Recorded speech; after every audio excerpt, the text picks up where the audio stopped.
ನಾನು ಈ ವಿಡಿಯೋದಲ್ಲಿ ನಿಮಗೆ ಮುಂದಿನ ವ್ಯವಹಾರ ವೃತ್ತಿ ಮತ್ತು ಉದ್ಯೋಗಗಳ ಹೋಲಿಕೆಯನ್ನು ನೋಡ್ತಾ ಇದ್ವಿ. ಅದರಲ್ಲಿ ಬರುವಂತಹ 6th ಪಾಯಿಂಟನ್ನು ನೋಡೋಣ. ಓಕೆನಾ. 6th ಪಾಯಿಂಟ್ ಏನು ಅಂತಂದರೆ ಇಲ್ಲಿ ನಷ್ಟ ಭಯ.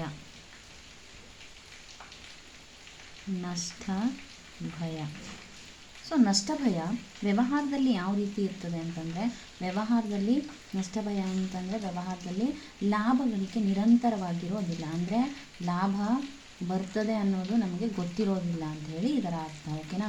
ದೆನ್ ಅನಿಶ್ಚಿತತೆಯಿಂದ ಕೂಡಿದೆ. ಅಂದರೆ ಅನಿಶ್ಚಿತವಾಗಿ ಇಷ್ಟೇ ಬರ್ತದೆ ಲಾಭ ಅಂತೇಳಿ ಹೇಳೋಕ್ಕಾಗೋದಿಲ್ಲ. ಲಾಭ ಆಗೇ ಬಿಡುತ್ತೆ ಅಂತ ಹೇಳಿ ಎಕ್ಯುರೇಟಾಗಿ ಏನು ಮಾಡೋದಿಲ್ಲ, ಹೇಳೋಕ್ಕೆ ಆಗೋದಿಲ್ಲ. ಇನ್ನು ನಷ್ಟ ಭಯ ಇರ್ತದೆ. ಇಲ್ಲಿ ಹೆಚ್ಚಾಗಿ ನಾವು ಏನು ಮಾಡುವಂಥದ್ದು ನಷ್ಟ ಭಯವನ್ನು ಕಾಣ್ತೇವೆ. ಅಂದರೆ ಲಾಭಗಳಿಗೆ ಪ್ರತಿದಿನ ಅಥವಾ ನಮಗೆ ಯಾವಾಗಲೂ ಆಗದೇ ಇರೋದ್ರಿಂದ, ಇದು ಅನಿಶ್ಚಿತತೆಯಿಂದ ಕೂಡಿರೋದ್ರಿಂದ ಇಲ್ಲಿ ನಷ್ಟ ಭಯ ಇರ್ತದೆ ಅಂತ ಹೇಳಿ.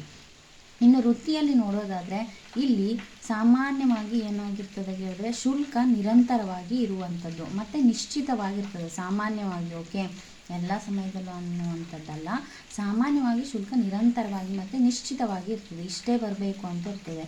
ಇನ್ನು ಇಲ್ಲಿ ಕಡಿಮೆ ಪ್ರಮಾಣದಲ್ಲಿರುವಂಥ ನಷ್ಟ ಭಯವನ್ನು ನೋಡ್ತೇವೆ. ಇಲ್ಲಿ ನಷ್ಟ ಭಯ ಇರ್ತದೆ, ಆದರೆ ಅದರ ಪ್ರಮಾಣ ಕಡಿಮೆ ಆಗಿರ್ತದೆ. ದೆನ್ ಉದ್ಯೋಗದಲ್ಲಿ ನೋಡೋದಾದರೆ ಸ್ಥಿರ ಮತ್ತು ನಿರಂತರ ವೇತನವಿರ್ತದೆ. ಅಂದರೆ ವೇತನ ಇಲ್ಲಿ ದೊರಕುವಂತಹ ವೇತನ, ಉದ್ಯೋಗಿಗಳು ಪಡೆಯುವಂಥ ವೇತನ ಯಾವ ರೀತಿ ಇರ್ತದೆ, ನಿಶ್ಚಿತವಾಗಿರ್ತದೆ ಮತ್ತು ಅದು ನಿರಂತರವಾಗಿರ್ತದೆ. ಅದು ಕೂಲಿ ಅಥವಾ ಸಂಭಾವನೆಯ ರೂಪದಲ್ಲಿ ಅಥವಾ ಸಂಬಳದ ರೂಪದಲ್ಲಿ ಇರುವಂಥದ್ದು.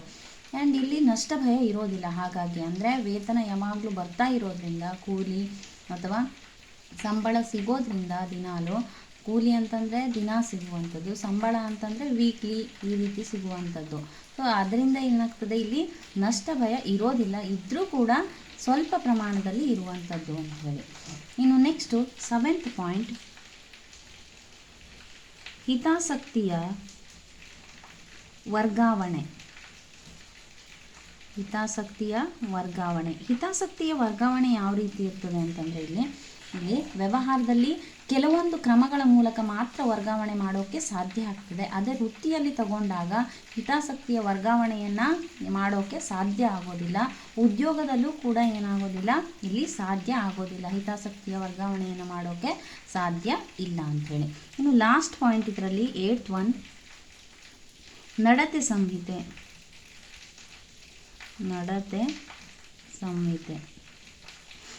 ನಡತೆ ಸಂಹಿತೆ ಅಂತಂದರೆ ತಮ್ಮದೇ ಆದಂತಹ ನೀತಿ ನಿಯಮಗಳನ್ನು ಒಳಗೊಂಡುವುದು ಅಥವಾ ಮಾಡಿಕೊಂಡಿರುವಂಥದ್ದು. ಇಲ್ಲಿ ವ್ಯವಹಾರದಲ್ಲಿ ನಡತೆ ಸಂಹಿತೆಯನ್ನು ನಿಗದಿಪಡಿಸಿರೋದಿಲ್ಲ. ಅಂದರೆ ಇದೇ ರೀತಿ ಇರಬೇಕು ಅಂಥೇಳಿ ವ್ಯವಹಾರದಲ್ಲಿ ಯಾವುದೇ ಸಂಹಿತೆಗಳನ್ನು ಏನು ಮಾಡಿರಲ್ಲ, ನಿಗದಿಪಡಿಸಿರೋದಿಲ್ಲ.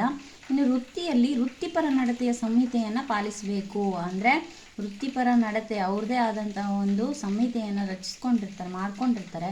ಅವುಗಳನ್ನು ಅಥವಾ ನೀತಿ ನಿಯಮಗಳನ್ನು ಪಾಲಿಸ್ಕೊಳ್ಬೇಕು. ದೆನ್ ಉದ್ಯೋಗದಲ್ಲಿ ಉದ್ಯೋಗದಾತ ಯಾರು ಉದ್ಯೋಗವನ್ನು ಕೊಟ್ಟಿರ್ತಾನೋ ಅವನು ನಿಗದಿಪಡಿಸಿದಂತಹ ಮಾನದಂಡಗಳನ್ನು ಅನುಸರಿಸಬೇಕು. ಅವನು ಕೆಲವೊಂದು ಮಾನದಂಡಗಳನ್ನು ಹಾಕಿರ್ತಾನೆ ಉದ್ಯೋಗದಾತನಾದವನು. ಉದ್ಯೋಗಿಗಳು ಅದನ್ನು ಏನು ಮಾಡಬೇಕು, ಅನುಸರಿಸ್ಕೊಂಡು ಹೋಗಬೇಕು, ಅಂದರೆ ಫಾಲೋ ಮಾಡಬೇಕು ಅಂತ ಹೇಳಿ ಇದರ ಅರ್ಥ.